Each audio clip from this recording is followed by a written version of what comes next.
go back to the scene. So yes, you are in pain. So yes, maybe you have lost your job. Maybe your boss looks at you now in a different way. Maybe something else. Maybe now you every time you look at yourself in the mirror, you feel shame. Maybe people talk badly about you, all kinds of stuff, all kinds of things.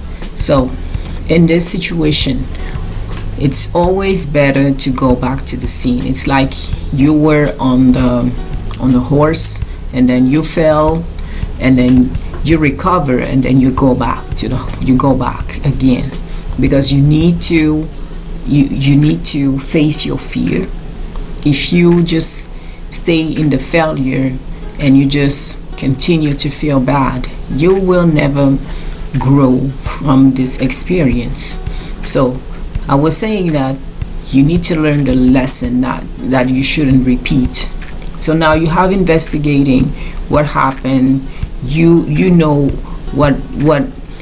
what's your pain really about. You learn the lesson. You learn what you shouldn't do anymore. And because you have done all this work, now it's time to go back to the scene. Don't be afraid, because if you for example, you're driving a car and you got in a small accident. Now if you decide that you're not gonna drive anymore, that's not good for you, because you need to drive. You need to have your car, depending on where you live, of course, but you need to have your car. And it would be very inconvenient if you don't take your car anymore because you're so scared of having another accident.